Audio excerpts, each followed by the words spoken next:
I don't understand what's going on. I have a few questions. Because the English system, Ben, just like over here, where they adopted it from, you're entitled to be informed so that you can adequately defend yourself.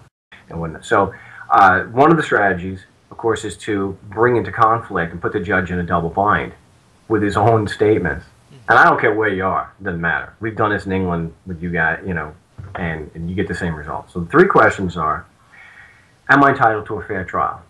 Which they're going to say, yes. Yeah, of course, right? Yeah. I have questions pertaining to the nature and cause of these proceedings. Okay, go ahead. First of all, am I entitled to a fair and meaningful hearing? Yes. Can I get a fair trial if there's a conflict of interest? No. No, of course not. I mean, come on, then I... Right. You already said that I am entitled to a fair and meaningful hearing, right? Yes. Okay. Could I get a fair and meaningful hearing if there was a conflict of interest?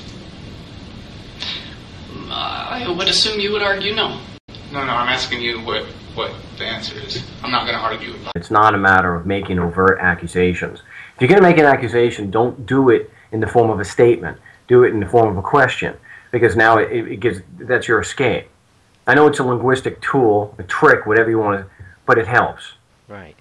And so I'm able to say, like with the IRS, when they're flipping out, screaming at me, "You're accusing me of a conflict of interest." No, sir, all I'm doing is asking you to explain to me how it's not. Right. I'm reserving my judgment until after you explain that. And so it's the same with the judge. When he says he's representing the state, or with, let's say in Canada or Australia or whatnot, and they say that they're representing the Crown, don't accuse them of having a conflict of interest, because they're just going to say, well, we disagree. So No, I'm asking you what the answer is. I'm not going to argue about it. Well, what kind of conflict of interest are you talking about? Well, if you represented a party to the proceedings, would that be a conflict of interest? Certainly, and I would not do that. And if there were any conflict that I had, I would recuse myself. Okay, you would recuse yourself. So you wouldn't seek to enforce any judgment against me if there was found to be a conflict of interest? If there was a... I'm not sure what you mean. If there was a conflict of interest, we would deal with the conflict, remove the conflict before the case ever went to trial. Okay. If you go to trial, you're found guilty, then the court would enforce the judgment. All right. There's a process here. There's a reason why I'm asking that question. And now I've got him locked into a pretty bad spot. I'm entitled to a fair trial, but I can't get one if there's a conflict of interest. So the third question is, who do you represent here, sir? And then you don't want to blow. You just want to give him an opportunity to hang himself. And who do you represent in these proceedings? I am hired by the city of Fort Collins as the municipal judge. Okay, and who's the plaintiff in these proceedings? It is the city of Fort Collins. It's stated as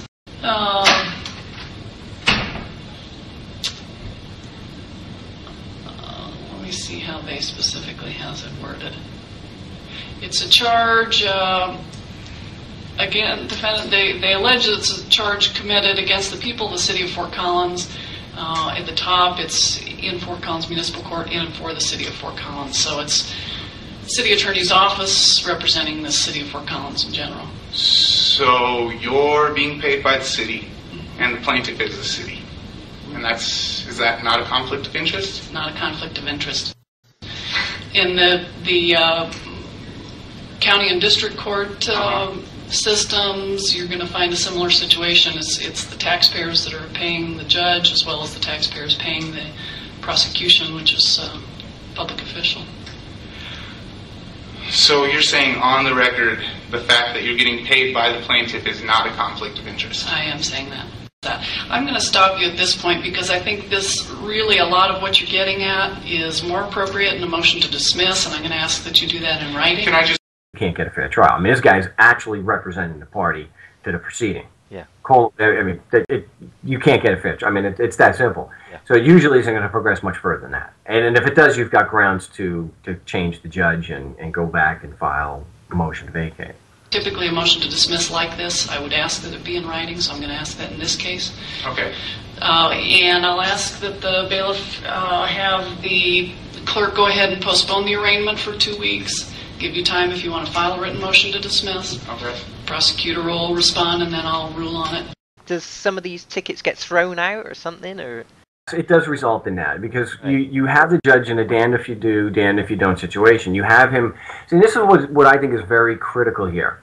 I am not looking for the judge to contradict the law. I mean, I could pull out code after code after code after code. Nobody cares what my opinion is of the law.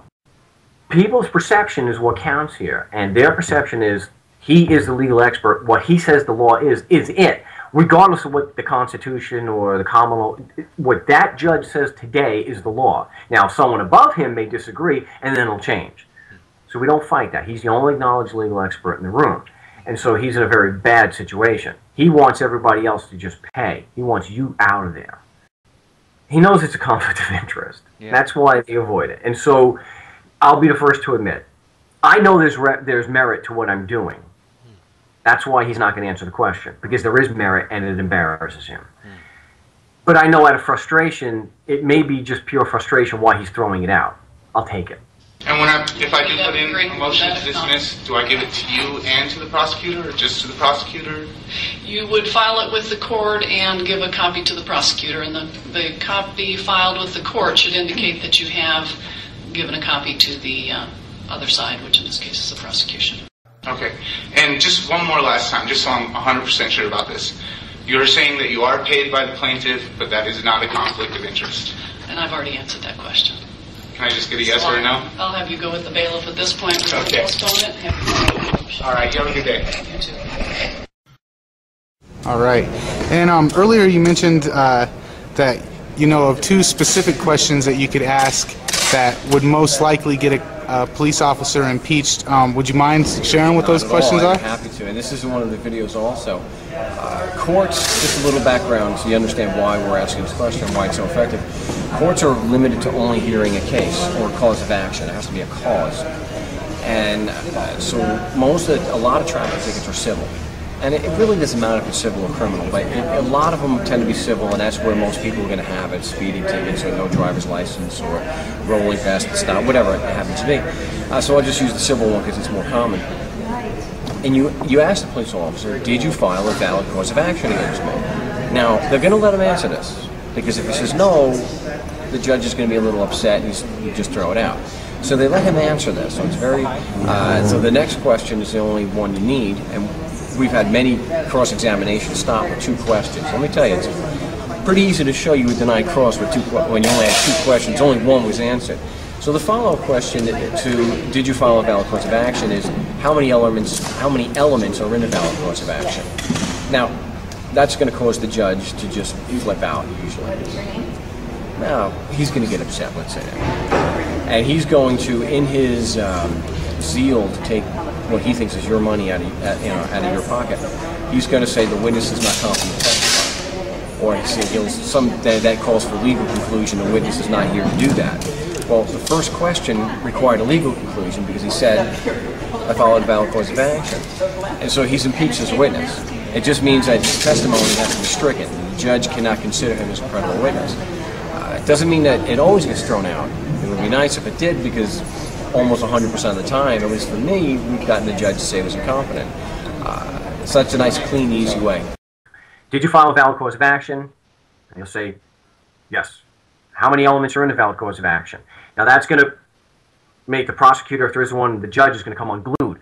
The witness is not qualified to testify. It's outside the scope, blah, blah, blah, whatever. He's not allowing him to testify. He wrote the ticket. So any of this BS, he's only there to testify as to what he saw at the stop, and bull. You have a right, substantive due process right. They'll tell you before you do the cross that you have a right to challenge competency and credibility. So the idea that you can't challenge him on the ticket he wrote, absolute nonsense. Because he'll let him answer that there was a valid cause of action, because it makes it look good. Okay, so now you've got this. The witness is declared incompetent. You request that the testimony be stricken, including the charge on the ticket. You violated the statute, which is a legal conclusion, not a statement of fact. So the judge refuses to allow that. And he's, okay, just that's it, cross-examination is over. When you ask how many elements are in a valid cause of action, it's not going to help them in any way if the cop can answer. So let's say you're there for no seatbelt, and he says, oh, well, suppose 3. Well, if he says 3, then you just ask him what they are.